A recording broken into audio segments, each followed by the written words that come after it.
né? Mas quando um profissional ele aborda um paciente, um nutricionista, por exemplo, quando a gente vai falar de dieta, o que ele faz? Ele usa duas ferramentas básicas. Ele usa frequência alimentar e recordatório alimentar. Do recordatório alimentar, ele procura entender as calorias médias que você consome num dia.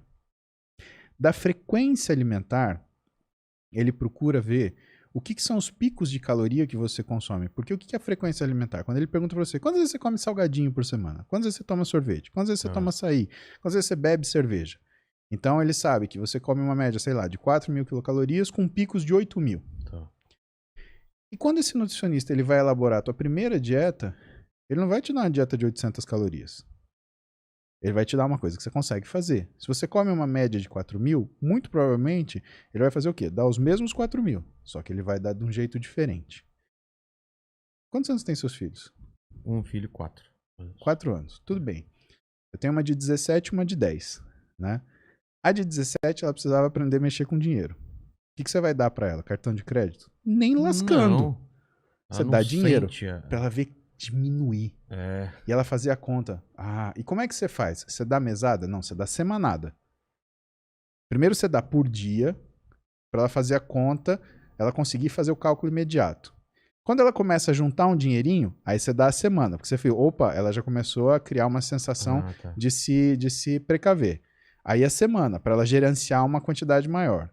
Conseguiu acertar a semana? Aí a mesada. Porque ela vai aprender. Porque você tem que ensinar teu filho a mexer com dinheiro. Né? Alimento é a mesma coisa.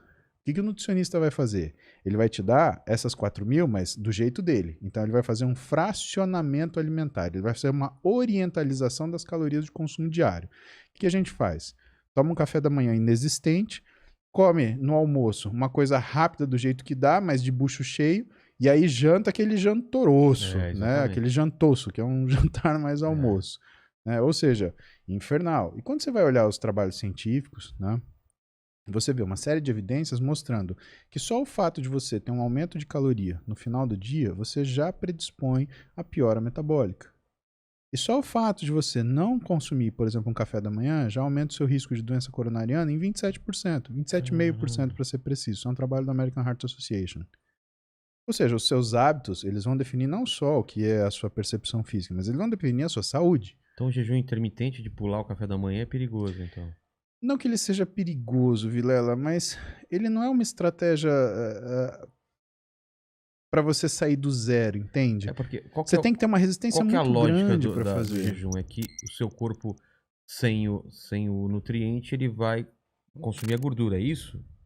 Esse é o pensamento básico? Então, mas aí as pessoas que pensam assim, elas pensam como se o jejum ele fosse uma coisa matemática, né? Se eu não consumir, eu vou gastar.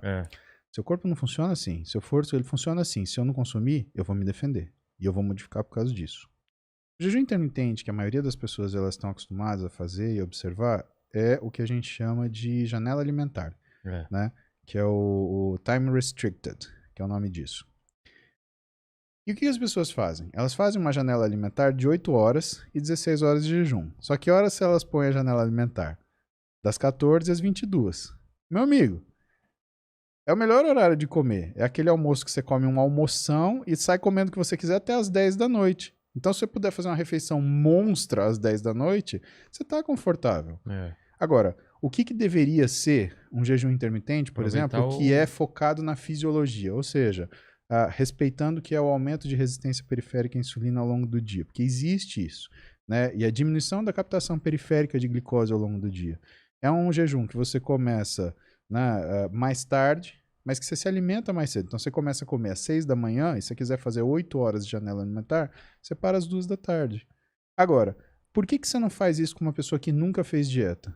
Meu amigo, a hora que a fome bate, não tem quem te segure. Você tem que entender que a mente, ela não é um ente. A mente é uma projeção do seu cérebro. O seu estômago produz ácido gástrico. O seu cérebro produz a mente. Só que não é como se fosse um único projetor que vai, sobe naquela tela, que é o córtex, e projeta aquela mente. São vários. Esses vários projetores, eles se combinam para criar uma imagem. Imagina do mesmo jeito que a gente vê cor, que antigamente era azul, verde e vermelho, né?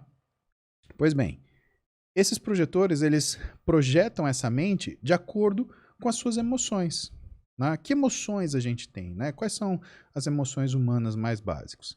Medo, tristeza, raiva, nojo, surpresa e alegria.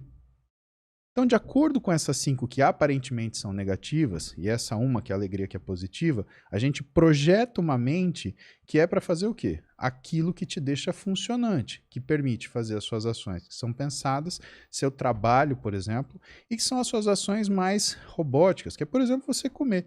Você não fica prestando atenção, você não faz mindfulness na hora que você está comendo. Pode estar fazendo outra coisa, assistindo televisão, pensando. E existem núcleos de neurônios muito específicos que fazem isso, que tomam essas decisões para a gente. Então tem aquela decisão pensada, que vem aqui da frente, do núcleo ventromedial do córtex pré-frontal, e tem aquela decisão, que é aquela decisão no impulso, que vem da nossa amígdala.